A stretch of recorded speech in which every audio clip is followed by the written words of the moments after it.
स्वास्थ्य संगोपनतर्फे आपल्या सगळ्यांचं स्वागत। आपल्याकडे आज आपले आहार तज्ञ श्री माधव जोशी आले, ते आपल्याला मार्गदर्शन करणार आहेत।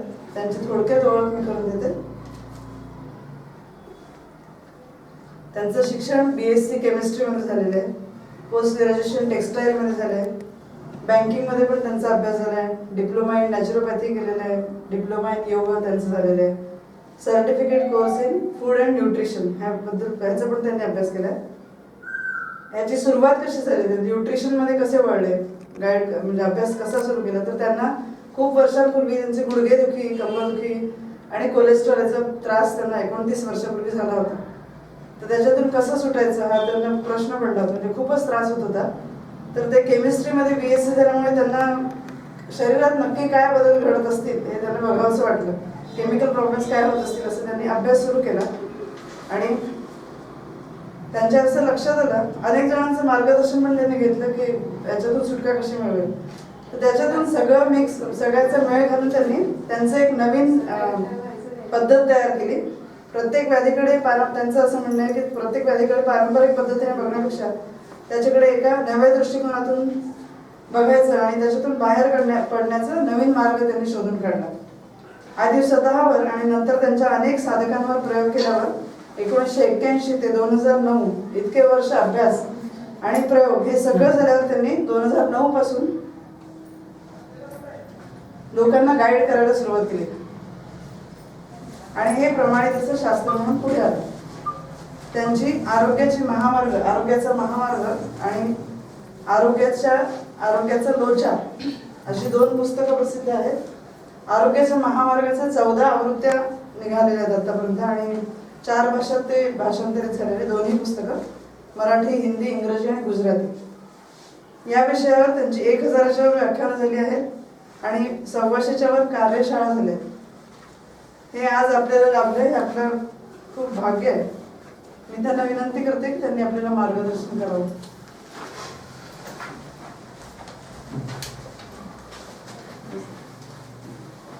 नमस्कार। पंखा लावला गरम व्हायला लागला।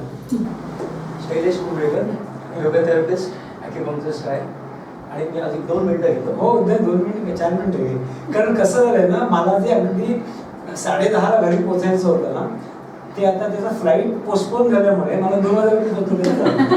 मी जरा सांगितलं शार्प 10:30ला निघायचंच होतं एनी हाऊ।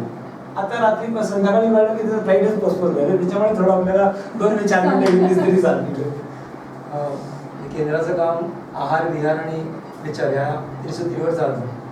बऱ्याच वर्षांपासून मनात होतं की आहारावर काहीतरी कॉन्क्रीट काम झालं पाहिजे, म्हणजे डोक्यात होतं, पण त्याच्यावर थोडं थातूर मातूर काम होतं, म्हणजे अगदी असं खोलात जाऊन काम होत नव्हतं। माधव जोशींची जेव्हा ओळख झाली तेव्हा त्यांचे व्याख्यानं आपण आधी आयोजित केली होती, पण ते फक्त व्याख्यान या स्वरूपातच मर्यादित आहे, त्यातनं फार काही पुढे व्हायचं नाही। मग प्रत्येकाच्या आयुष्यात बदल कसा होईल, कारण काय हे तर कळलं होतं की त्या पेशीपर्यंत काम करणं खूप महत्त्वाचं, की आहाराच्या मार्गातनं जर का काम नाही झालं तर बाकी सगळ्या चिकित्सा फेल जाते। तर बाकी सगळ्याकडनं मदत मिळत होते, ॲक्युपंक्चरकडनं मिळत होते, योगा थेरपी जी आम्ही करतो त्यातनं मदत मिळते, पण म्हटलं आहारातनं कसं करायचं। तर मला ही व्यक्ती अशी आढळली की ज्यांनी स्वतःवर प्रयोग केले। असे माहिती देणारे भरपूर असतात, मी बऱ्याचशा डॉक्टरांचे प्रिस्क्रिप्शन पण बघितले की काय काय ते सांगतात आणि त्यातनं किती खरोखर आयुष्यात बदल झालाय। तर त्या दृष्टीने मला असं वाटतं की हा एक असा माणूस आहे की ज्यांनी स्वतःवर प्रयोग केले, 30 वर्षाचा अभ्यास आहे आणि जो व्यवस्थित सांगू शकेल की बाबा याच्यातनं काय होईल नक्की, तोच माणूस सांगू शकतो की ज्यांनी स्वतःवर प्रयोग केले। म्हणून मी थोडा आग्रही होतो आणि आता काही कालांतराने असं आमची बोलणी चालू होती की या संदर्भात काही कॉन्क्रीट काम करायचं पेशी लेवलला, तर तशा आमच्या बोलणी झाली आणि ठरलं की आपण असं काम करूया। ते आज सविस्तर सांगाल ते आले। त्यांचं स्वागत करण्यासाठी गुलाब पुष्प येतोय, येईपर्यंत त्यांना मी गुलाब पुष्प आलेली आहेत ना, आणखी त्या गुलाब पुष्पाचं काय घेऊन बसणार। परिचय चाललाय तुमचा नंबर आता। माझं नाव अपर्णा कारंजपे। हे तर दोघांनी रेफरन्स दिला दिसलं, थोडं पुढे सर, ते मोबाईल शूटिंग चाललंय ना, चला तिथे बस ना, पुढे चालेल पुढे ते हल्लं प्रॉब्लेम। गेले 2 महिने मी इथे येते आहे आणि खूपच चांगले रिझल्ट्स याच्यातून मिळत आहेत आणि सर नेहमी लेक्चर्स घेतातच आहार विहार विचार या विषयावर। आणि आज आपलं लेक्चर आहे म्हटल्यावर आवर्जून. तुझीच ओळख आहे. माझं नाव रुपाली घोरपडे. मी प्रोफेसर आहे चंद्रवंशी कॉलेजमध्ये, काय शिकवलं? Business communication. तर मी लास्ट इयर योगा केलं YTDC आणि ह्या वर्षी नॅचरोपॅथी करते. तर तसंच मला हेल्थ योगाबद्दल कळालं म्हणून मी म्हटलं हे पण बघूया कसं आहे. Yes. कारण की आपण जेवढं इझिली होईल पेशंट्सला केव्हा त्यासाठी फुलवाले तुमचा परिचय? फुल आणल्यात ना तुम्ही म्हणून फुलवाले. विजेता बेस्ट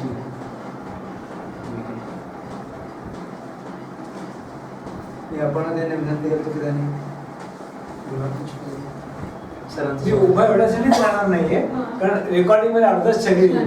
त्याच्यावर बसते आमचं. तिकडे बघा, recording मध्ये बघा.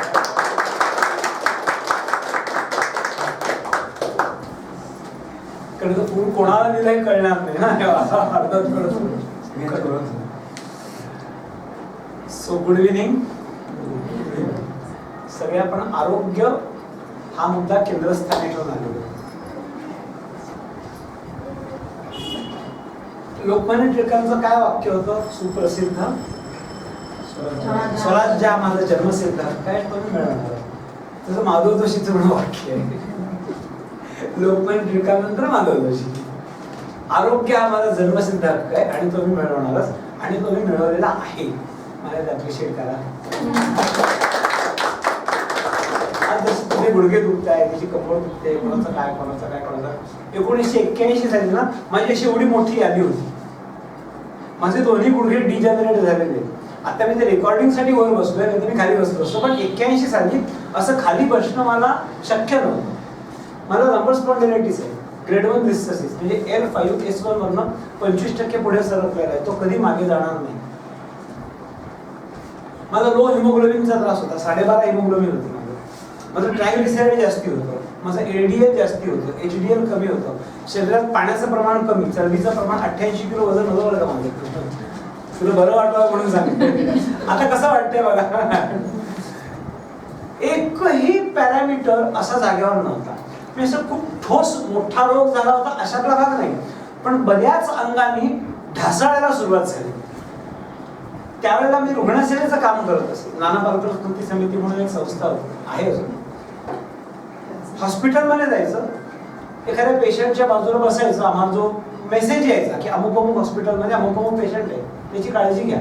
दोन बसायचं, त्याच्या बाजूला काय हवं नको विचारायचं, तासभर झाला की घरी जायचं. असं 3 वर्ष काम केलं. आणि मग संकल्प असा केला की मला रोग होता कामा नये. एवढे रोग बघितले ना तिकडे. एकदा रोग झाला की त्याच्यानंतर एवढी कॉम्प्लिकेशन्स त्या माणसाची आणि त्याच्या फॅमिलीची होतात. तेव्हा धसका घेतला की आपल्याला रोग नको व्हायला. पण प्रत्यक्षात स्थिती उलटी झाली होती. मी 14 विषयात नापास विद्यार्थी होतो. आरोग्याच्या ॲक्यूट ऍसिडिटी, केस गळती काय नव्हतं असं नाही शिल्लक राहिलं. आणि इंग्रजीमध्ये एक म्हण, नो स्टोन लेफ्ट अनटर्न्ड. काहीही करायचं बाकी नाही ठेवलं त्यातनं बाहेर पडण्यासाठी. सगळ्या प्रकारच्या पॅथी उपचार करून झाले, पण त्यातनं ठोस काही निष्पन्न होत नव्हतं. 29 वर्ष लागली. 1981 साली सुरू झालेला प्रवास माझा 2009 साली संपला असं मी म्हणत नाही, कारण अजूनही संपलेला नाहीये. पण पहिला टप्पा त्यातला मी ओढला 2009 साली. आणि 2009 साली जवळजवळ ज्या 14 विषयात मी नापास होतो, त्या 14च्या 14 विषयात मी डिस्टिंक्शनने पास झालेलो आहे.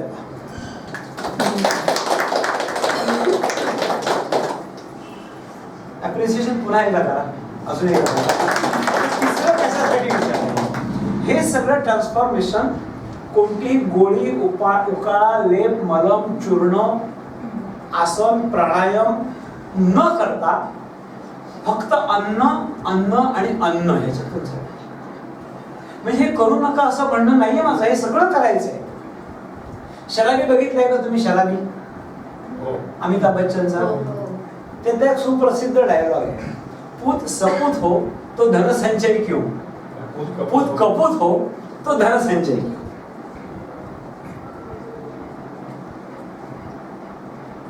अन्न सोडून दिलं आणि हे सगळं केलं तर त्याचा काही निष्पन्न नाही. आणि अन्नावरती काम केलं तर ह्या सगळ्याची गरज नाही. इतकं अन्न महत्वाचं आहे. आपण कशापासून बनलो? पंचमहाभूत म्हणून सांगू नका, ते मला माहितीये पंचमहाभूतापासून बनलेलो. आपण अन्नापासून बनलेलो. स्त्रीच्या गर्भात एक बिंदू मात्र जो जीव असतो तो 70-80 किलोचा होतो. त्याचं रॉ मटेरियल काय आहे? हॅलो, तुम्ही ते खातात आहे. मग तुमच्या ह्या रॉ मटेरियल कुठेतरी गडबड आहे, हिच्या रॉ मटेरियल गडबड आहे, हिच्या रॉ मटेरियल गडबड आहे, सगळ्याच्या मग ती जी गडबड आहे रॉ मटेरियल मधली, ती वरतून टेक्निक अप्लाय करून कमी करणं हा एक रस्ता झाला. चुकीचा नाहीये, बरोबर आहे तो, मी पण तो केलेला आहे. पण तुम्हाला टोटॅलिटी पूर्णांशाने जर काम करायचं असेल तर ते आतून झालं पाहिजे. पेशी मग कशा म्हणाला ना, पेशी लेवलवरून काम झालं पाहिजे. मग पेशी लेवलवरून काम व्हायचं असेल तर पेशी बनते कशाची? अन्नाची. मग तुम्हाला अन्नाकडे यायला पाहिजे. त्याच्यामुळे तुम्ही कोणतीही पॅथी करा, मी कोणत्याही पॅथीचं समर्थन करत नाही. मी स्वतः नॅचरोपॅथ आहे. मी कोणत्याही पॅथीचं समर्थन करत नाही, मी कोणत्याही पॅथीला विरोधही करत नाही. मी तटस्थ आहे, साक्षी आहे त्या बाबतीत. तुम्हाला जी पॅथी हवी असेल ती करा. संध्याकाळी तुम्ही जेवणार आहात ना, दुपारी जेवणार आहात ना, तोपर्यंत तुम्ही माझे क्लायंट होऊ शकता. एखादा माणूस म्हणेल मी जेवतच नाही, मग मी म्हणेन रामकृष्ण हरी, तो माझा माणूस नाही. जो जेवत होता, तुम्ही जेवता का सगळे? तिन्ही त्रिकाळ खाबोगिरी चालू असते का? म्हणजे तुम्ही माझी गिराईक आहात सगळे, ग्राम्य भाषेत सांगायचं म्हणजे. जो माणूस जेवत, अहमदाबादला कोणतरी एक स्वामी आहे, तो जेवतच नाही. एकदा एक मला फोन आला, मला खूप फोन येतात आणि खूप विचित्र फोन येतात बरं का तुम्ही सगळे प्रोटीन, व्हिटॅमिन, फॅट, आणखीन कार्बोहायड्रेट ह्याच्यावरती बोलत असता कायम म्हणे, खूप व्याख्यानं त्याचं ऐकलंय. हो म्हटलं, मी सांगत असतो माझा अनुभव. पण जर का ब्रह्मरस मिळत असेल, कळलं का तुम्ही काय म्हणतो? ब्रह्मरस नावाचा एक रस असतो आणि तो इथून कुठून तरी आत येतो आणि इथे कुठेतरी आत एक बिंदू असतो, मी पाहिलेला नाही अजून, पण तो जीभ उलटी करून त्या जिभेचं टोक त्या बिंदूला टेकवलं की तो ब्रह्मरस त्या माणसाला मिळतो. मग त्याला अन्नाची गरज राहत नाही, कार्बोहायड्रेट प्रोटीनची काही गरज नाही त्याला. असं ब्रह्मरस मिळाला, मग काय उपयोग आहे तुमच्या सगळ्या नॉलेजचा? असं ते मला प्रश्न विचारला. मी म्हटलं का तुमच्या घरी कोण कोण असतं? म्हणे मी, माझी पत्नी आणि माझी मुलं. म्हणजे तुम्हाला ब्रह्मरस मिळतो हे पत्नीला माहिती आहे का? पण तिला जर माहित असेल ना, तुझी स्वयंपाक बंद करेल ना. जर नवऱ्याला ब्रह्मरसच मिळतोय आणि त्याच्यावर त्याचं काम चाललंय, मग किचन कशाला पाहिजे? म्हणजे मला नाही हो मिळत. मी नुसतं तुम्हाला एक वांझोटा प्रश्न विचारला की असा जर ब्रह्मरस मिळत असेल तर काय? म्हणजे असा ब्रह्मरस मिळत असेल ना, तो माणूस माझ्याकडे येणारच नाही. तुमच्यापैकी कोणाला ब्रह्मरस मिळतोय का असा? नक्की नाही. आपण पुढे जाऊया अन्नावरती. पण एखादा माणूस मला ब्रह्मरस मिळतोय, तुमच्या कार्बोहायड्रेट प्रोटीनची काय मजा असते त्याच्यासमोर? असं काय? ज्याला ब्रह्मरस मिळत नाहीये त्याच्यासाठी हा व्याख्यानाचा प्रपंच आपण मांडलेला आहे. पण मुख्य विषयाला हात घालण्याच्या आधी आपण प्रणिता आणि शैलेश दोघांचं अप्रिशिएट करूया. त्यांना वेगळं कारण, मी आज म्हणजे 1000च्या व्याख्यानं ह्या विषयावर झालेली आहेत, वेगवेगळ्या इन्स्टिट्यूटमध्ये जाऊन व्याख्यानं केलेली आहेत. पण आजपर्यंत एकही माणूस एखादी सिस्टीम जो फॉलो करतोय, नीट ऐका, एखादी सिस्टीम जो फॉलो करतोय त्या सिस्टीमला यस अन्नाची जोड देऊया असं म्हणणारा माणूस आजपर्यंत मला भेटलेला नाही. तोंडी सगळे हा हा हू करतात, पण प्रत्यक्षात या तुम्ही आमच्याकडे आणि आमच्या कामाला अन्नाची जोड द्या असं सांगणारा कोणीही माणूस मला भेटलेला नाही. हा पहिला माणूस भेटला. खरं आहे. आता तुम्ही हा जो योग करताना कर्णिकर गुरुजींचा, अय्यंगार गुरुजींचा, बेसिकली मी पण टीचर आहे त्या योगाचा. म्हणजे जसे हे टीचर आहेत ना, मी पण स्वतः योगाचा टीचर आहे. त्या सगळी ट्रॅक्शन्स मी पण स्वतःला बांधलेली आहे, दुसऱ्याला बांधतो. पण माझ्या असं लक्षात आलं की हे एक स्पेशलिस्ट काम आहे, त्याचं काम त्याला करू दे. फूड हे माझं स्पेशलिस्ट काम आहे, ते मला करू दे ना. शाळेमध्ये एकच शिक्षक सगळे विषय शिकवतो का?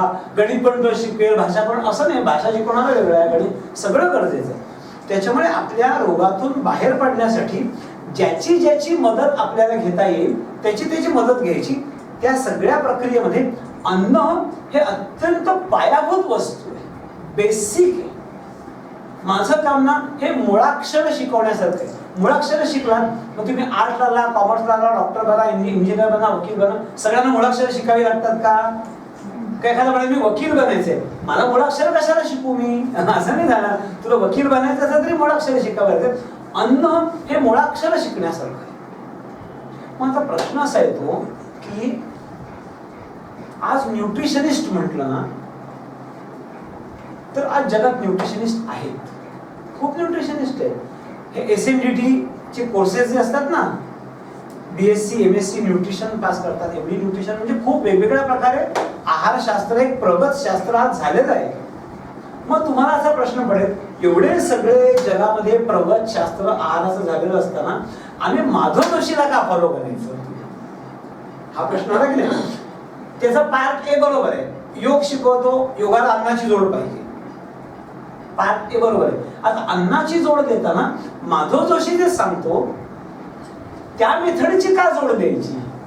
जे मेन स्ट्रीम सांगतं हे मेन स्ट्रीम सांगते. मी पुस्तक आणलेलं आहे आणि मेन स्ट्रीम आणि माझ्यामध्ये काय फरक आहे हा पण मी तुम्हाला सांगणार आहे. त्या पुस्तकाचं नाव काय आहे? Food nutrition. Advance text book on food and nutrition.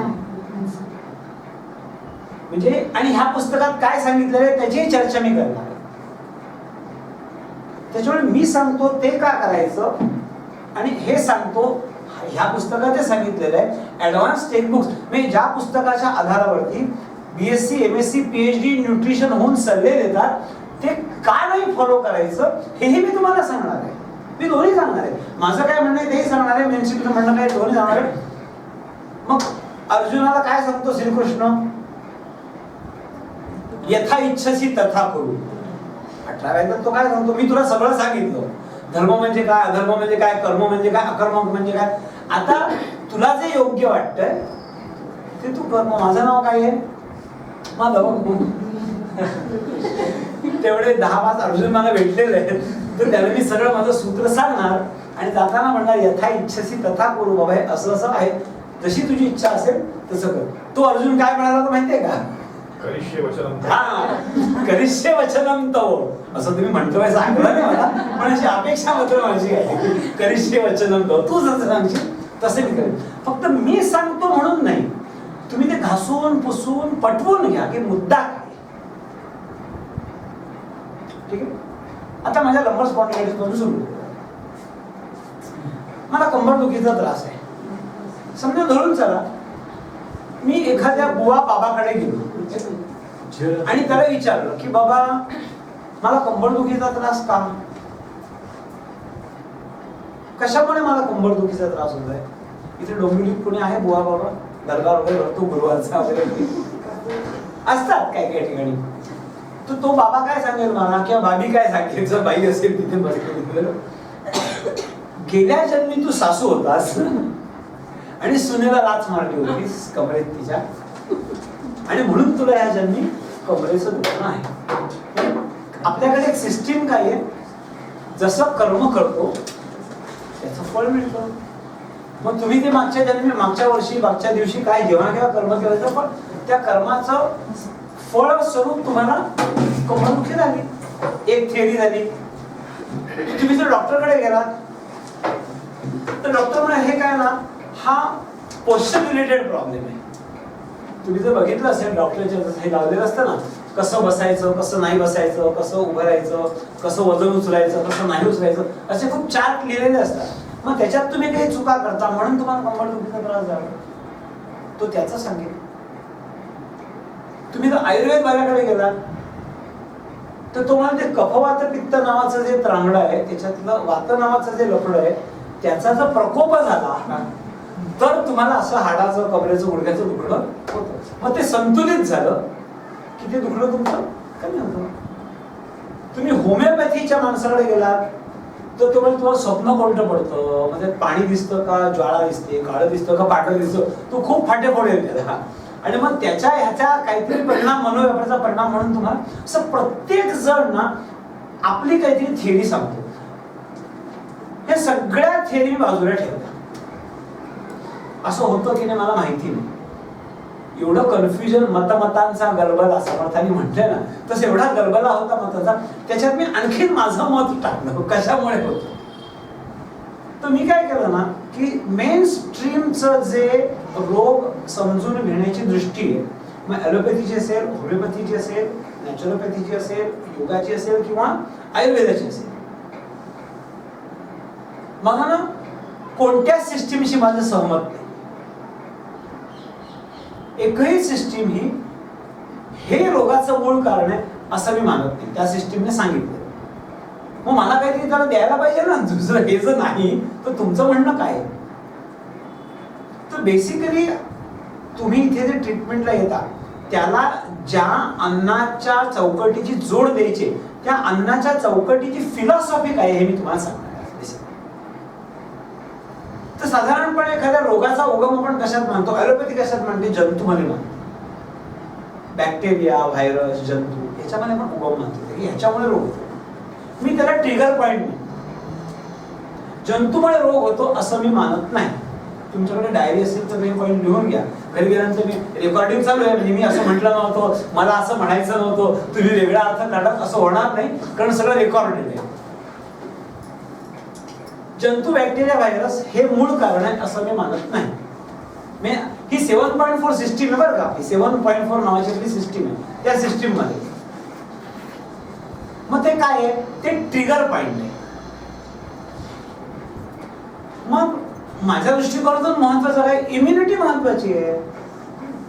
तुमची इम्युनिटी स्ट्रॉंग असेल. आता सुद्धा माझ्या शरीरामध्ये 5-50 जंतू आहेत, तुमच्या सगळ्यांच्या शरीरात जंतू आहेत. मग झाले का सगळ्यांना सगळे रोग? नाही. मी जंतू हे ट्रिगर पॉइंट आहे आणि वीक इम्युनिटी हे कारण आहे. मग वीक इम्युनिटीचा उगम कशामध्ये? तुम्ही चुकीचं खाल्लं की तुमची इम्युनिटी वीक होते. इम्युनिटी वीक झाली की जंतूला जोर चढतो. मग त्या सगळी एनर्जी तुमची जंतूला ठेचण्यात कशासाठी घालायची? मी जंतूला ठेचू नका असं म्हणलं नाही माझं. तो एक भाग झाला, तो सर्वस्व नाहीये. मी ही गोळी घ्या आणि हा बॅक्टेरिया मारून टाका, काही पण खा असं जेव्हा सांगतात ना, तिथे माझं ऑब्जेक्शन आहे. जंतूला ठेचा, काय ठेचायचं असेल तर, पण अन्नामध्ये सुधार हे पुन्हा आपण अन्नाकडे आलो. All roads lead to Rome नावाचे ह्या प्रचार आहे हा. आम्ही शाळेत असं शिकलो. तसं सगळ्या गोष्टी कशा अन्नाकडे येतात हे मी तुम्हाला नाही दाखवीन. मग त्या अन्नाविषयी माझी काय धारणा आहे ती सांग. दुसरी सिस्टीम आपण आयुर्वेदाची म्हणूया. कफवात पित्त.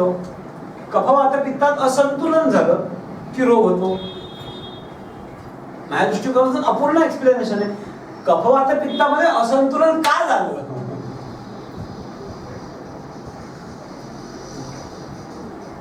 अन्नात दोष, अन्नामध्ये जर असंतुलन झालं तर त्याचा कफवात असंतुलनामध्ये फरक पडणार. मग पुन्हा अन्न सुधारायला पाहिजे तुमचं. होमिओपॅथी म्हणते की मनोव्यापाराचा निश्चित शरीरावरती परिणाम होतो. आणि मी मानतो मनोव्यापाराचा निश्चित शरीरावरती परिणाम होतो. पण शेवटी मन हा जो घटक आहे त्याला स्थूल मानत नाही, पण त्याला सूक्ष्म घटक मानतो. जसं हे शरीर स्थूल आहे, मन सूक्ष्म आहे, पण तरी सुद्धा त्याचं पोषण अन्नातूनच होतं. मन जरी सूक्ष्म असलं तरी मनाचं जे नर्चरिंग आहे ना अन्नातून, जसं आपण अन्न खातो त्याप्रमाणे शरीर बनतं. मन हा शरीराचा अविभाज्य भाग आहे, तर मनावरती पण त्याचा परिणाम होतो. म्हणजे तुमचा मनोव्यापार जर आपल्याला संतुलित करायचं असेल तर नुसतं डोळे मिटून ध्यान धारणा करून आणि बिंदू त्राटक करून नाही होणार आहे काम. हे लक्षात ठेवा. आहार सुधारा तुमचा. माझं ध्यान धारणेला विरोध नाहीये. एकीकडे चहा प्यायचा, एकीकडे बटाटा वडा खायचा, बिस्किटं खायची, रिफाईंड तेल खायचं, साखर खायची आणि ध्यानाला बसायचं. हे कसलं नाटक आहे? माझं योगाला विरोध नाहीये. योग करायला प्रथम शरीर पात्र करा ना तुम्ही आधी. मी एकदा एका योगाच्या कोर्सला गेलो होतो. 6 महिन्याचा कोर्स होता आमचा. तर तिकडे जे योगाचं ट्रेनिंग देणारे जे होते ते म्हणजे पातंजली हा त्यांचा क्लासमेट होता अशा भाषेतच ते बोलायचे. मी शैलेश कसं म्हणतो, माधव असं म्हणाला, मी म्हणणार शैलेश असं म्हणाला, प्रणिता कसं, आम्ही एकत्र टीम मध्ये आणि रेकी मास्टर पडे आमच्या ग्रुपमध्ये.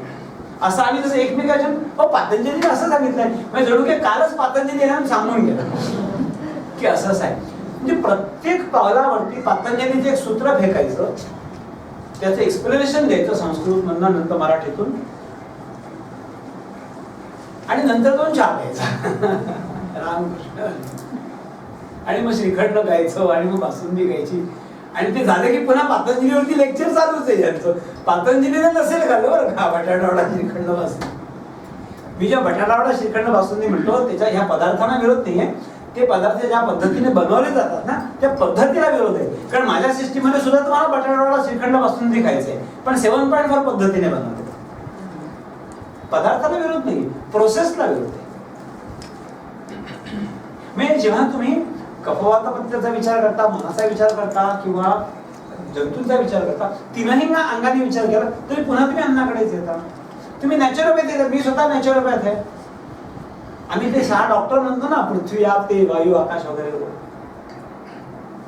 चहा प्यायचा, ऍसिडिटी वाढवायची, आणि मग पोटाला लेप लावून बसायचं. याला काय अर्थ आहे? पोटाला लेप लावल्यानंतर चांगला परिणाम होतो का? होतो, मलाही माहिती आहे. मग खड्डीभात घ्यायचा, मग अमुक स्नान बसती. खूप आमचा ड्रामा असतो बरं का. एखादा म्हणून आला की आम्ही जर एवढं गोड करून टाकतो ना की त्याला वाटतं काय आता फक्त आत्मसाक्षात्कार बाकी आहे माझा, फक्त एनलाइटमेंट बाकी आहे, बाकी सगळं माधव जोशीने पूर्ण केलेलं आहे आपलं. आणि जाऊन नारायणीच्या पुन्हा चहा कॉफी पिणार तरी गेला, मग काय अर्थ आहे त्या सगळ्या एनलाइटमेंटला? बकवास आहे सगळं. तुम्ही कुठूनही विचार केला तरी अन्नाकडेच यावं लागतं. सर्वधर्मान् परित्यज्य माम एकम शरणं व्रज अहं त्वां सर्व पापेभ्यो मोक्षयिष्यामि मा शुचः, असं माझं म्हणणं आहे. असं कोणी सांगितलंय? कृष्णाने सांगितलंय, म्हणजे त्या माधवाने सांगितलंय. सर्वधर्मान् परित्यज्य माम एकम शरणं व्रज, सगळं सोडून दे, मला एकट्याला भजा, बाकी कोणाला नाही. मी पुढे तसे मी म्हणतो सगळं तुम्ही छोटछाट करून मला एकट्याला भजा. म्हणजे तुमचा सर्व अहं त्वां सर्व पापेभ्यो मोक्षयिष्यामि, सर्व पापातून तुमच्या अन्नातल्या सगळ्या पापातून मी तुमची मुक्ती करेल. पुढे सर काय माझ्या भजनीला असं स्पष्ट माझं म्हणणं आहे. आणि असं सांगताना मला जराही समय कसं म्हणून नाही, माझं असं म्हणणं आहे. मला अजिबात संकोच काही वाटत नाही असं बोलताना. त्यावेळेला मी पितांबर घातलं होतं, आता मी जीन्स घालून बसलोय. एवढाच फरक आहे आमच्यामध्ये, बाकी मी तोच आहे. संकोच कशाला वाटायचा त्याच्यामध्ये? तो ही सगळी सिस्टीम फॉलो करण्यासाठी आपल्याला पेशीपासून काम करायचंय. मग पेशीपासून काम करण्यासाठी मला तुम्हाला मगाशी म्हणलं 4 कारणं द्यायला पाहिजेत की बाबा माझ्या दृष्टिकोनातून काय करणार आहे आणि ती कारणं रिपेअर कशी करायची आणि त्यात अन्नाची काय संबंध आहे. तर माझ्या दृष्टिकोनातून रोग होण्याची ना काही 3-4 प्रमुख कारणे ती तुम्ही लिहून घ्या, की जी डोळ्यासमोर ठेवून उद्या जर तुम्ही माझ्या सिस्टीम मध्ये आलात तर ही सिस्टीम डोळ्यासमोर ठेवून मी काम करणार आहे ह्याची तुम्हाला कल्पना पाहिजे. सगळ्यात पहिला पॉइंट आहे त्यातला, सगळ्यात पहिला पॉइंट आहे ऍसिडॉसिस. आपल्याला जे रोग होतात त्यातलं सगळ्यात प्रधान कारण आहे ऍसिडॉसिस. ACIDOSIS, ऍसिडॉसिस. आज आपल्याला वेळ खूप थोडा आहे, मी फक्त सूत्र सांगणार आहे तुम्हाला आणि मग नंतर तुम्हाला पटलं आवडलं तर आणखी आपण पुढे जाणार. ऍसिडॉसिस म्हणजे आपल्या रक्ताची आम्लीयता. आपलं रक्त जेवढं आम्लीय होईल तेवढे आपल्याला रोग होतात.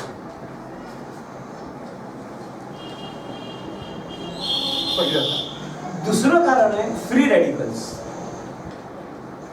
आपण जो श्वास घेतो त्याच्यावर आपण ऑक्सिजन घेतो. आपण जो free radicals RADICALS, free radicals, आपण जो श्वास घेतो आपण ऑक्सिजन आत घेतो.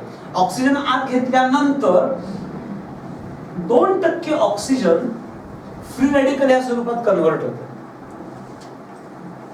आणि तो 2% फ्री रॅडिकल स्वरूपात कन्व्हर्ट झालेला ऑक्सिजन संपूर्ण शरीरामध्ये उत्पाद करतो. तुमच्या पॅन्क्रियाजवरती हल्ला करेल, तुमच्या थायरॉइडवरती हल्ला करेल, तुमच्या डोळ्यावरती हल्ला करेल, तुमच्या गुडघ्यावरती हल्ला करेल. त्याच्यातून ते प्रॉब्लेम्स निर्माण होतात आणि तुम्ही औषधं घेत बसता, पण त्या ह्या फ्री रॅडिकल मुळे हा प्रॉब्लेम झालेला आहे हे तुमच्या गावीही नसतं. पुस्तकामध्ये मी एक म्हण वापरलेली आहे, जखम मांडीला आणि औषध शेंडीला. आपली काय अवस्था झाली आहे? जखम कुठे झाली आहे? मांडीला, आणि औषध कुठे लावतोय? शेड्यूल. त्याच्यानंतरचा मुद्दा आहे शरीरात जाणारी रसायन, केमिकल्स. आपण जे आहार खातो त्या आहारातून जे केमिकल्स शरीरामध्ये जातात त्या केमिकल्समुळे रोग होतो आपल्याला. हे पहिलं कारण काय झालं? ऍसिडॉसिस. दुसरं कारण काय झालं? Free radicals. मुलं हुशार आहेत. तिसरं कारण काय झालं? केमिकल्स. चौथं महत्वाचं कारण म्हणजे कार्बोहायड्रेट्स, पिष्टमय पदार्थ.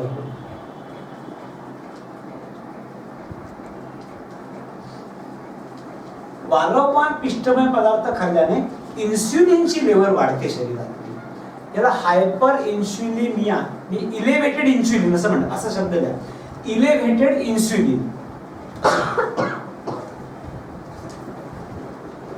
इलेव्हेटेड इन्सुलिनमुळे रोग होतो. अनेक रोग होतात, एक दोन नाही.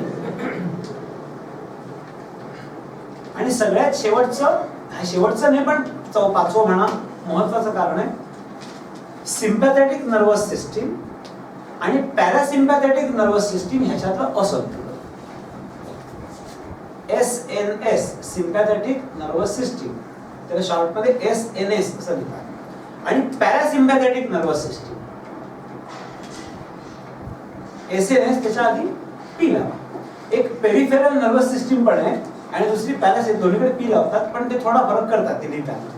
मी कळतं पॅरासिम्पॅथेटिक किंवा म्हणतो आणि पेरिफेरल. ह्या नर्वस सिस्टीम आपल्या शरीरामध्ये सतत काम करत असतात.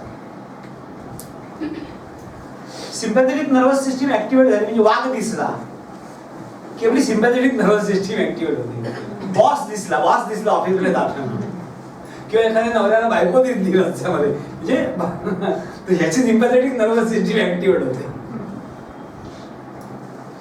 सिम्पॅथेटिक नर्वस सिस्टीम तुम्हाला उत्तेजित करते. कशासाठी? जेव्हा फाईट ऑर फ्लाईट हा रिस्पॉन्स म्हणतात ना, की भांडायचंय किंवा शत्रू मोठा वाटला तर पळून जायचंय, ह्याच्यासाठी सिम्पॅथेटिक नर्वस सिस्टीम काम करते. आणि parasympathetic nervous system cool down करते तुम्हाला. त्याच्यामुळे हिटिंग आणि कुलिंग हे जर संतुलित असेल ना तर तो माणूस निरोगी आहे. एकदम कूलच झाला तर तो इनर्शिया होईल, तो थंड पडेल माणूस, तसंही चालणार नाही. सतत तापलेला असेल तर तसंही चालणार नाही. त्याचे तापणं आणि थंड होणं सिम्पॅथेटिक पॅरासिम्पॅथेटिक ह्याच्यामध्ये संतुलन आहे तोपर्यंत निरोगी आहात तुम्ही. पण ह्याच्यात असंतुलन झालं की होतं काय ना, याच्यात असंतुलन झाल्यामुळे सिम्पॅथेटिक नर्वस सिस्टीम जे ऍक्टिव्हेट होते ना होते तेव्हा तुमच्या शरीरातली व्हायटल एलिमेंट्स खर्च होतात.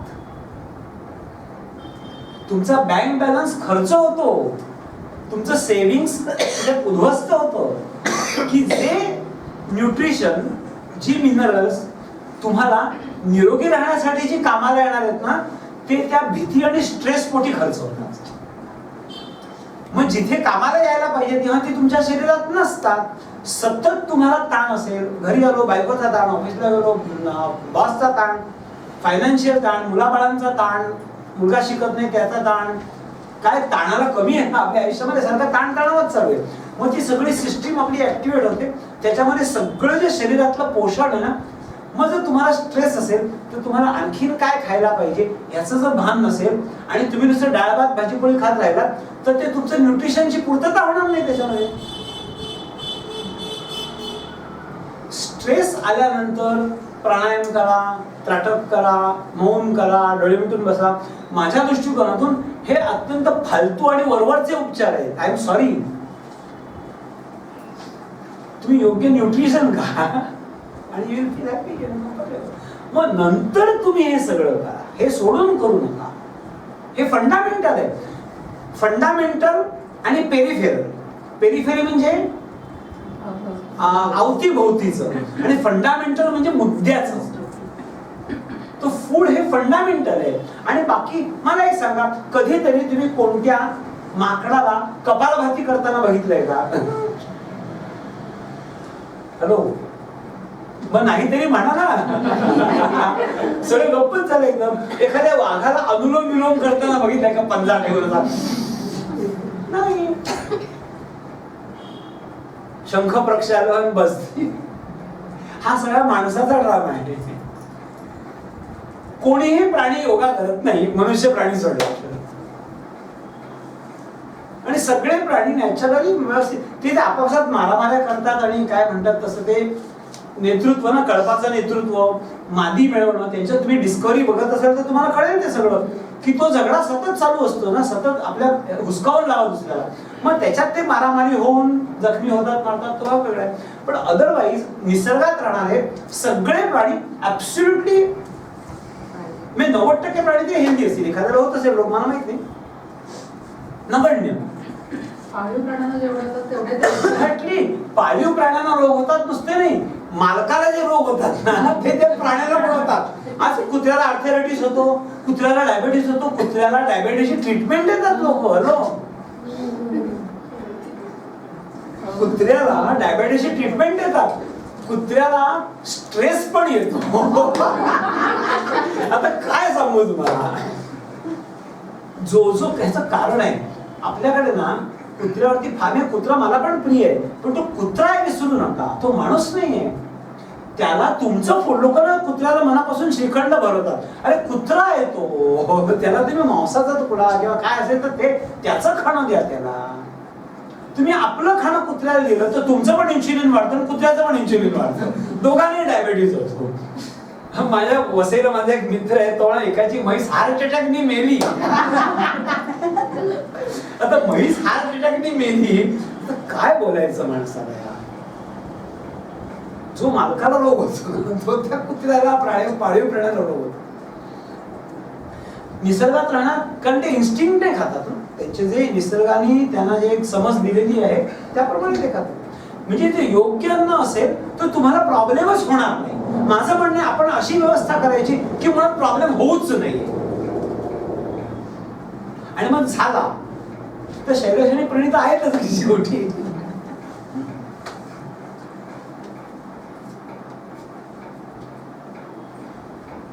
अन्न खेरीज करून, अन्न वगळून काहीतरी करायला नाही तरी ते अपूर्ण वरवरच. पण अन्नाची जोड देऊन माझे गुडघे डिजनरेट झालेले आहेत. म्हणजे कंबर, मी 1 वर्ष हा कोर्स केला, 1 वर्षात मला जो रिझल्ट मिळाला, मी जेव्हा त्याला योग्य अन्नाची जोड दिली, सेम रिझल्ट मला 20 दिवसात मिळाला. 20 डेज. शैलेश मगाशी खूप पॉइंट बोलला की मी इंटरनेटवरनं कॉपी पेस्ट करून बोलणारा माणूस नाहीये. प्रत्येक गोष्ट मी अनुभवलेली आहे. माझं 12.5 हिमोग्लोबिन होतं, आज 15.5 हिमोग्लोबिन करून दाखवलेलं आहे. माझं 88 किलो वजन होतं, आज 76 किलो वजन कमी करून दाखवलेलं आहे. मी 76 किलो पर्यंत आणून दाखवलेलं आहे.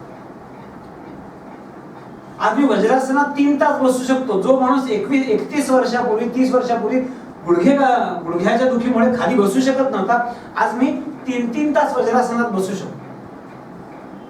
आता मी जीन्स घातले म्हणून मी एक योग शिकवतो, तो पण पारंपरिक योग नाही, त्याच्यापेक्षा वेगळा आहे. माझे दोन्ही तळहात, मला लंबर स्पॉन्डिलायटिस आहे बरं का, कंबर कोणाची दुखते, तुझी कंबर दुखते ना, मला लंबर स्पॉन्डिलायटिस आहे. माझे दोन्ही तळहात गुडघे न वाकवताना जमिनीला टेकतात आणि मला पुढे वाकायचं नाहीये. एवढी कंबर माझी रिपेअर केली मी. ट्रॅक्शनचा उपयोग झाला का? येस. पण केव्हा अन्नाची जोड दिल्यानंतर एकदम फास्ट फॉरवर्ड मोड मध्ये जातो आपण. तुम्हाला फास्ट फॉरवर्ड मोड माहितीये की नाही? फास्ट फॉरवर्ड होतं काम तुमचं, चटचट काम होईल. एक, तुम्ही इथे येता, तुमची कंबर दुखते म्हणून, बरोबर आहे, त्या कमरेवरती आपण काही इलाज करतो. पण तुम्ही जर अन्नाची जोड दिलीत ना तर कंबर वगळता तुमच्या टोटल आरोग्याचा त्याच्यात विचार केला जातो, केस गळतीपासून पिरियड्स पर्यंत. तुम्ही कितीही ते हाताला लावलं आणि असं केलं ना, ते असं नाही ना तुमचं एक असं आपण खिडकीला लावून करतो ते वळतो, ते असं वळतो. किती तुमचा खांदा 30, 40, 50% बरा होईल, पण तुमचे पिरियड सुधारतील का त्याच्यामुळे, हे असं केल्यामुळे? नाही. कारण हा त्या पर्टिक्युलर सेट ऑफ मसल्सला दिलेला एक एक्सरसाइज आहे. मी जेव्हा अन्न बोलतो ना तेव्हा ते तुमचं अन्न नवरा बायकोच्या भांडणापासून सगळे एरियाज कव्हर करतात बरं का.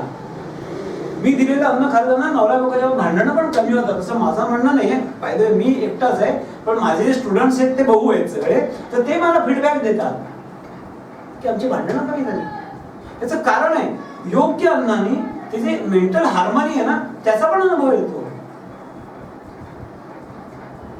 त्याच्यामुळे ह्या 4 गोष्टींना मी प्रधान कारण मानतो की ज्याच्यामुळे रोग. आता आपण कंबरदुखीचं उदाहरण घेऊ किंवा कोणतेही उदाहरण घेऊ, म्हणजे तुम्हाला लक्षात येईल की मी काय सांगतो. घेऊन घेऊ. कंबर दुखते म्हणजे काय, आपण अगदी फंडामेंटल कडे येणार, विषयाला धरून घेऊ. तुझी कंबर दुखते, माझी कंबर दुखते, माझा गुडघा दुखतो म्हणजे काय विचारत का तुम्ही शैलेशला? का नुसते त्याकडे लावून घेता, बरं वाटलं टोचून घेता, घरी जाता, काय झालं तुमचं? काहीच झालं नाही, झिरो, आज तिथेच. गुडघा म्हणजे काय हेच तुम्हाला कळलेलं नाही, आणि गुडघा दुखतो म्हणजे काय हेही तुम्हाला कळलेलं नाही, आणि गुडघा दुखायचा थांबला म्हणजे काय हेही तुम्हाला कळलं. पुढे इकडे इकडे कम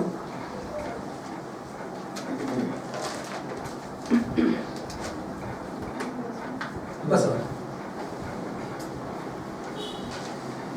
हे जर फंडामेंटलच कळलं नाही की गुडघा दुखतो म्हणजे काय, तर ह्या ट्रीटमेंटला काही अर्थच नाही ना राहिला. आता गुडघा दुखतो म्हणजे काय, कंबर दुखतं म्हणजे काय, मान दुखतं म्हणजे काय, हे मी तुम्हाला सांगतो.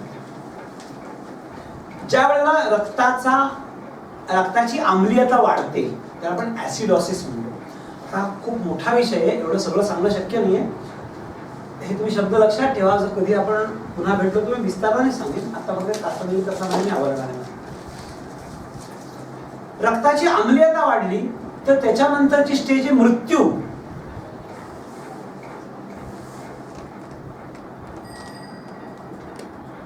रक्ताची आम्लीयता कमी झाली त्याला अल्कोहोलिसिस असं म्हणतात, तरी मृत्यू. तुमचं रक्त 7.4 ह्या टप्प्यामध्ये पाहिजे. 7.35 to 7.45 pH, power of hydrogen, रक्तामधल्या हायड्रोजनची संख्या. pH असंच म्हणतात, पी स्मॉल करतात, एच कॅपिटल करतात. केमिस्ट्री किती लोकांचा विषय आहे केमिस्ट्री? तर सगळ्यांना एवढं लक्षात ठेवा. आता फक्त pH म्हणजे रक्ताची आम्लीयता ती 7.35 to 7.45 या रेंज मध्ये पाहिजे. 7.45 च्या वर गेला तरी मृत्यू, 7.35 च्या खाली आला तरी मृत्यू. आणि तुमच्या रक्ताची आम्लीयता अन्नातल्या चुकांमुळे सारखी अशी होत असते. मग ज्यावेळेस तुमच्या अन्नातली तुमच्या रक्तातली आम्लीयता वाढते तेव्हा काय होतं शरीरामध्ये? शरीरात ऍसिड्स निर्माण होतात. बरोबर आहे, बरोबर सांगितलं. आम्लीयता वाढते म्हणजे ऍसिड शरीरातलं वाढतं. त्याचा परिणाम काय होतो? त्याचा परिणाम असा होतो की तुमच्या शरीरात 5 सिस्टीम्स आहेत. Protein system, carbonate system, phosphate system, urinary system आणि रेस्पिरेटरी सिस्टीम. लिहून येऊ नका, पुस्तकात दिलेले. ह्या सिस्टीम्स हा बिघडलेला पीएच नॉर्मल करण्याचा प्रयत्न करतात, पण त्या पुऱ्या पडत नाही. वारंवार असं व्हायला लागलं तर तुमच्या हाडातनं कॅल्शियम खेचलं जातं आणि तुमच्या रक्ताची आम्लीयता संतुलित केली जाते. रक्ताचा आम्ल अल्कली बॅलन्स बिघडलेला आहे. तो बिघडल्यामुळे तुम्ही मरू शकता. तर तुम्ही मरू नये, तुम्ही मरू नये म्हणून तुमची बॉडी तुमच्या जॉईंट्स मधनं, हाडांमधनं कॅल्शियम खेचते. म्हणजे थोडक्यात हाडांचा बळी देऊन तुमचं अख्खं शरीर ती वाचवते. आणि तो तुमच्या हाडातलं आणि जॉईंट मधलं कॅल्शियम कमी व्हायला लागलं की मग ते जे त्याची मुवमेंट जी आहे, ज्या मुवमेंटसाठी ते हाड बनलेलं आहे ती तशी मुवमेंट होत नाही. मग ते अलाइनमेंट त्याची बिघडते. अलाइनमेंट बिघडली की ते जे नर्व्स आहेत त्या नर्व्स वेगळ्या वाकड्या दाबल्या जातात. त्या दाबल्या गेल्या की ते दुखायला लागतं. मग ह्या सिस्टीम मध्ये कसं होतं, ते तुम्ही बेल्ट किंवा रोप लावलात ना की असं जे वेडं वाकडं झालेलं आहे ना ते पुन्हा सरळ केलं जातं. म्हणजे 50% काम झालं. सरळ केल्यानंतर तुम्ही जर अन्नात बदल केला नाही आणि तुमचं रक्त तसंच आम्लीय राहिलं तर हाडातनं कॅल्शियम काढण्याची प्रक्रिया पुन्हा चालू राहणार तुमची. म्हणजे हाडातनं कॅल्शियम निघण्याची प्रक्रिया थांबवणं हे खरं मूळ काम आहे. अलाइनमेंट करायलाच पाहिजे, कारण अलाइनमेंट अन्न खाऊन अलाइनमेंट बदलणार नाहीये. अलाइनमेंट ही रोप आणि बेल्ट लावूनच बदलणार आहे, कारण ती फिजिकल मोमेंट आहे. तुम्ही कितीही मी दिलेलं अन्न खाल्लं तरी हाडं आपली आपली हालचाल नाही करणार आहे. त्यांची अलाइनमेंट करायची आणि योग्य अन्न खाल्लं की तिथे पुन्हा ते रिजनरेट होतं सगळं आणि मग तुमच्या आरोग्यापासून म्हणजे तुमचा जो रोग झालेला आहे तुम्हाला त्याच्यापासून तुम्हाला कायमस्वरूपाची मुक्ती मिळते. मग प्रश्न असा येतो काय खाल्लं की रक्ताची आम्लीयता वाढते हा प्रश्न आला. तो गणित कळलं ना. कंबर दुखली का हाडांची झीज झाली म्हणून. हाडांची झीज का झाली कॅल्शियम खेचलं गेलं म्हणून. कॅल्शियम का खेचलं गेलं रक्त आम्लीय झालं म्हणून. रक्त आम्लीय का झालं तुम्ही चुकीचं खाल्लं म्हणून. मग ते जोपर्यंत सुधारत नाही तुम्ही तोपर्यंत तुमची गुडघेदुखी कंबरदुखी वरच्यावर असे ट्रॅक्शन आणि योगा करून कितीही बरी झाली तरी ती पूर्णांशाने बरी झाली. हा एक पॉईंट. मी चारही कारणांचा एक एक उदाहरण तुम्हाला सांगितलं तुम्हाला कळेल की काय परिणाम होतो. दुसरा मुद्दा आहे फ्री रॅडिकलचा. फ्री रॅडिकल जेव्हा आपल्या शरीरात तयार होतो तो फ्री रॅडिकल म्हणजे ऑक्सिजन जो आहे ना ऑक्सिजनला 2 ऑर्बिट असतात. पहिल्या ऑर्बिट मध्ये 2 इलेक्ट्रॉन असतात, बाहेरच्या ऑर्बिट मध्ये 6 इलेक्ट्रॉन असतात. तर फ्री रॅडिकल म्हणजे काय तर टोटल 8 इलेक्ट्रॉन पैकी बाहेरच्या ऑर्बिट मध्ये 1 इलेक्ट्रॉन गेला की तो 7 इलेक्ट्रॉन वाला ऑक्सिजन बनतो. मग तो 7 इलेक्ट्रॉन वाला जो ऑक्सिजन असतो त्याला फ्री रॅडिकल म्हणतात. आता तो मुलगा कशाशी तरी खेळतोय हा तुम्ही हिसकावून घ्या बरं त्याच्या हातात मध्ये तो काय करेल त्याचा फ्री रॅडिकल होईल. ते मुलगा शांत बसलाय काहीतरी त्या दोरीशी खेळतंय कशी पिशवीशी खेळतंय हिसकावून घ्या त्याच्या हातातलं ते पिशवी. शांत बसलेला मुलगा म्हणजे नॉर्मल ऑक्सिजन आणि ज्याच्या हातातनं आपण खेचून घेतलेला आहे असा मुलगा म्हणजे फ्री रॅडिकल. मग तो शांत कधी होईल. मग हा ऑक्सिजन शांत कधी होतो त्याला 1 इलेक्ट्रॉन त्याचा 1 इलेक्ट्रॉन तुमची बॉडी काढून घेते 8 पैकी 1 काढून घेते त्याला तो 1 इलेक्ट्रॉन पुन्हा दिला की तो शांत होतो. तो नाही दिला तो तुमच्या शरीरामध्ये ठिकठिकाणी जाऊन तो भोकं पाडतो त्रास देतो डॅमेज करतो आणि त्या डॅमेज मधून जे रोग निर्माण होतात त्याच्यावर तुम्ही औषधोपचार करता. पण डॅमेज करणारा फ्री रॅडिकल नियंत्रणात ठेवायला पाहिजे हे तुम्हालाही माहित नसतं तुमचा न्यूट्रिशनिस्ट पण सांगत नाही आणि तुमचा डॉक्टर तर नाहीच सांगत. ह्या फ्री रॅडिकल पासून शरीरामध्ये 100 पेक्षा जास्ती रोग होऊ शकतात की ज्याचा खरा उपाय फ्री रॅडिकल नियंत्रणात ठेवणं आहे. उपचार करणं हा पार्ट बी झाला. आपण जन्मभर पार्ट बी मध्येच अडकलेलो आहोत. पार्ट ए चा विचारच करत नाही. फ्री रॅडिकल कधी तयार केलं जातं म्हणजे शरीर का तयार करतं. फ्री रॅडिकल शरीरामध्ये ऑक्सिजन घेतो आपण बरोबर आहे. ऑक्सिजन घेतला की तो ऑक्सिजन पेशीपर्यंत जातो. त्या ऑक्सिजन मधनं 1 इलेक्ट्रॉन काढून घेतला जाणं ही नैसर्गिक प्रक्रिया आहे. ती माझ्याही शरीरात होते पण त्याला 1 इलेक्ट्रॉन दिला जाणं ही पण नैसर्गिक प्रक्रिया आहे. पण 100 ऑक्सिजनचे कण तुम्ही घेतले त्याच्या 98 तुम्ही देऊ शकलात का तुम्ही चुकीचं खाताय म्हणून. मग 2 ऑक्सिजनचा कणांना द्यायला तुमच्यापाशी इलेक्ट्रॉनच नाहीये मग तो घेणार ते मूल काहीतरी खेचून घेणार. मग ते ज्या पेशीमधून इलेक्ट्रॉन खेचून घेतं त्या पेशीचा होतो मृत्यू आणि ती पेशी जर थायरॉइडची असेल तर तुम्हाला थायरॉइडचा त्रास होतो. मग तुम्ही डॉक्टरकडे जाता मग डॉक्टर तुम्हाला थायरॉइडची गोळी देतो. तुमचं थायरॉइडचं हे कमी झालंय इम्बॅलन्स झालाय थायरॉइडचा हार्मोनल इम्बॅलन्स म्हणतो ना. हा जो हार्मोनल इम्बॅलन्स प्रकरण ना फार फालतू प्रकरण आहे खूप गंभीर नाहीये की ज्याला अनट्रीटेबल असं बघितलं जातं. हे काय झालं हार्मोनल इम्बॅलन्स आहे फुल स्टॉप विषय संपला. असं नाहीये विषय संपत नाही तिथे. हा हार्मोनल इम्बॅलन्स तुमच्या अन्नामध्ये जे चुका होतात त्याच्यातून होतो. जेनेटिकल भाग आहे का आहे निश्चित आहे. आई बाबाची प्रॉपर्टी घेताना लाज वाटते का कधी. निर्लज्जासारखे म्हातारा मरतोय कधी असं तर आपण वाढवत असतो की म्हातारा खपतोय कधी त्याची प्रॉपर्टी मिळते कधी. मग त्याची जर प्रॉपर्टी घेणार मग ज्या शरीरातून तुम्ही उत्पन्न झाला त्याचे जे काही गुणदोष आहेत ते पण येणार. त्याच्यामुळे जेनेटिकल आहे ह्याच्यात वाद नाही काही.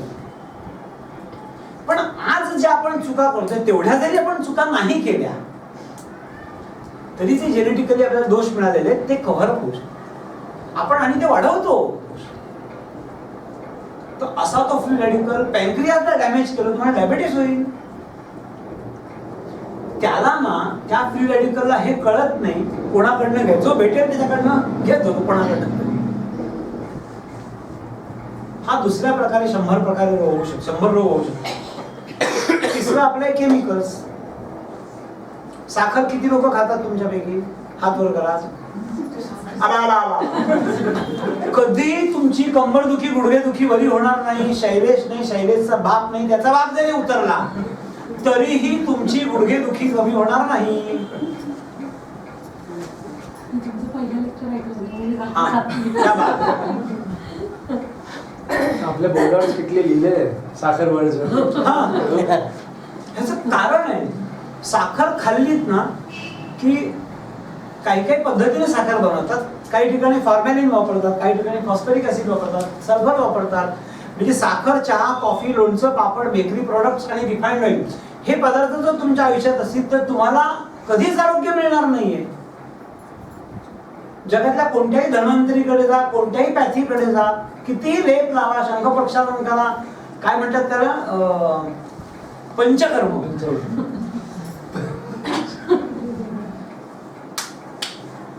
कर्म. आपलं शरीर शुद्ध प्रतिक्षणी शुद्ध करण्याची कंप्लीट व्यवस्था शरीरामध्ये आहे. हे वरतून शेपट्या चिकटवण्याची गरज नाहीये, काही गरज नाही माणसाला. पण कोणाला ज्याचं आहार संतुलित आणि प्रॉपर आहे त्याला, त्याच्यामुळे हे करणं गरजेचं आहे आपल्याला. कोणाला जिथं अन्न प्रॉपर नाही त्याला. माझ्या एक ओळखीतलं कपल आहे, ते 14,000 रुपये भरून एका संस्थेत जातात आणि करतात काय, तिथे एनिमा घेतला जाऊन. 14,000 एनिमा म्हणजे फार महाग झाला. म्हणजे फक्त एनिमा नाही घेत, मग काय काय करतात ते, आणि ते स्नान आणि वाळूवरनं चालणं वगैरे. आम्ही काय केलं, आम्ही डिटॉक्स केलं. काय म्हणायचं, आम्ही डिटॉक्स केलं. तिथे डिटॉक्स करायचं, घरी येऊन शेण गायचं. मग डिटॉक्स कशाला केलं तुम्ही मुळातून जर सगळी सिस्टीम प्रॉपर ठेवली. हा, आणि माझं म्हणजे डिटॉक्स करा ना, मी पण केलं डिटॉक्स, गंमत म्हणून करा. मला सांगा, तुम्ही बसलात, कोणी तुमची पाठ चोळली, तिच्यात तेल टाकलं, गरम पाणी, वाईट वाटेल तुम्हाला? दुःख होईल का तुम्हाला? टोचेल, चटके बसेल नाही ना? तुम्ही झोपलात आणि कोणीतरी मस्तपैकी मंद म्युझिक लावलंय, मालिश करते तुम्हाला, ग्रेट. असं करू नका अजिबात म्हणणं नाही माझं. दर महिन्याला करा, दर 2-8 दिवसांनी करा, पण उपचार म्हणून करू नका, एन्जॉयमेंट म्हणून करा.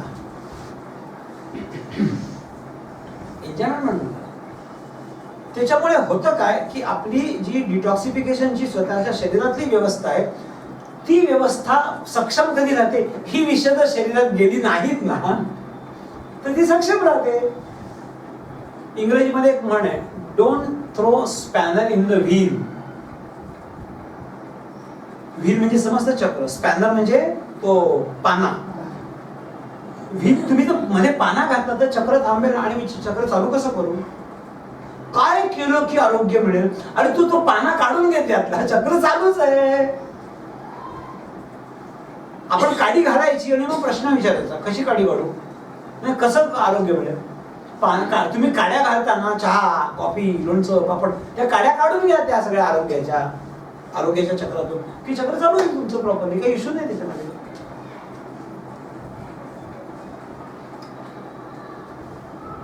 आपलं किती कारण झाली, उदाहरण एक एक उदाहरण घ्यायचं ना प्रत्येक कारणाचं.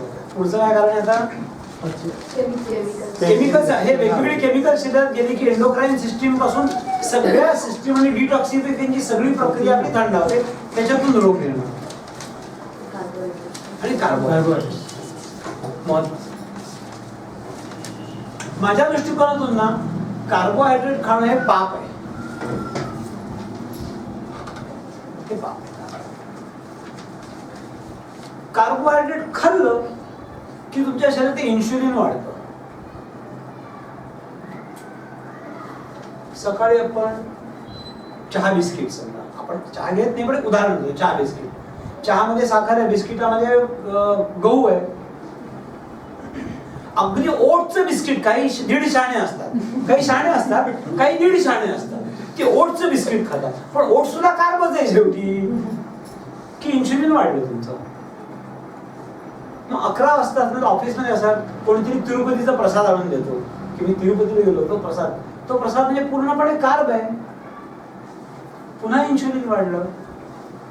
मग 2 वाजता प्रिय बायकोने किंवा अप्रिय बायकोने जेवण दिलेलं असतं ते खायचं, पुन्हा ते कार्बच आहे, पुन्हा इन्शुलिन वाढलं. पुन्हा 4 वाजता तुम्ही भेळ, चिवडा, चकली, पुन्हा कार्बच आहे ते, पुन्हा इन्शुलिन वाढलं. पुन्हा रात्री जेवणार, पुन्हा इन्शुलिन वाढलं.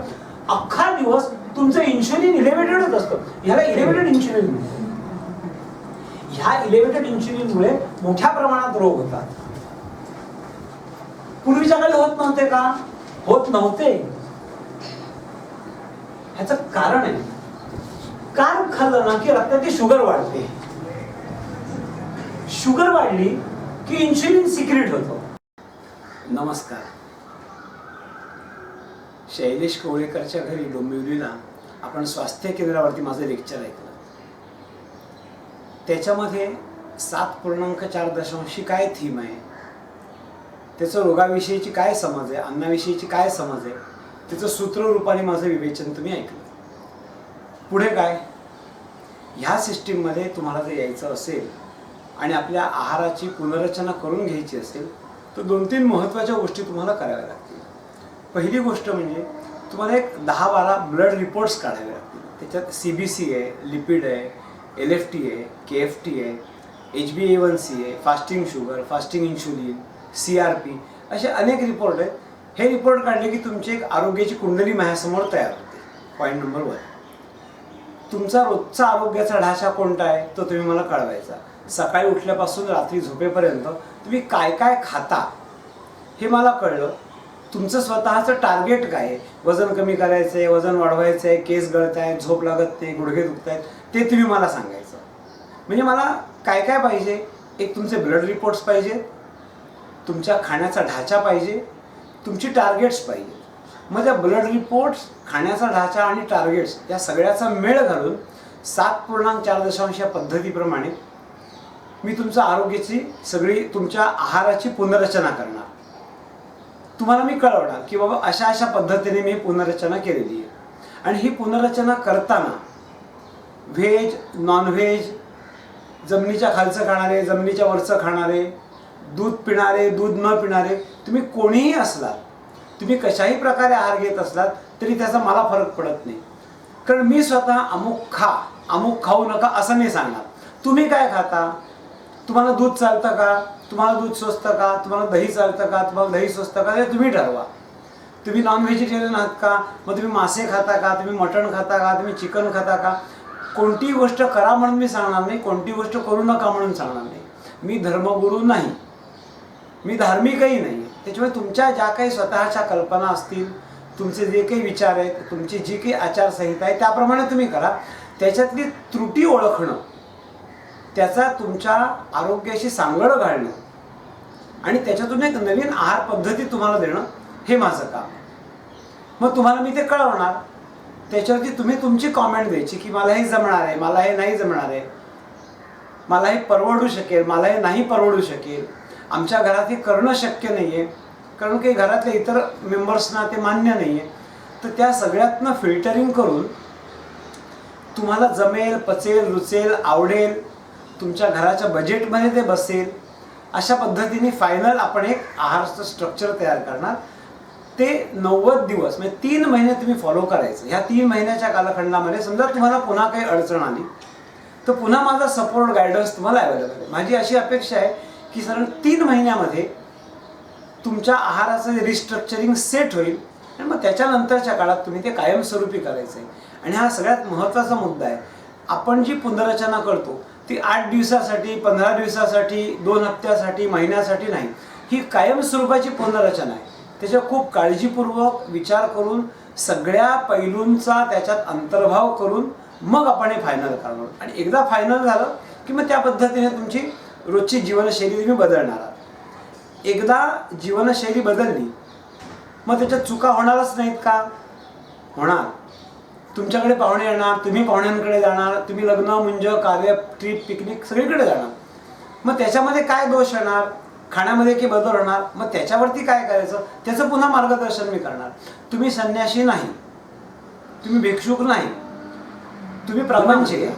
त्याप्रमाणे वेगवेगळ्या पद्धतीने अनेक समस्या अनेक प्रसंग येणार, त्या सगळ्यांना तोंड देता येईल अशा पद्धतीने आपण आहाराची पुनर्रचना करणार आहोत. जर तुम्हाला ह्या 7.4च्या थीममध्ये इंटरेस्ट असेल आणि तुम्हाला असं वाटत असेल की आपण ह्या सिस्टीमचा एकदा अनुभव घ्यावा तर जरूर मला संपर्क करा.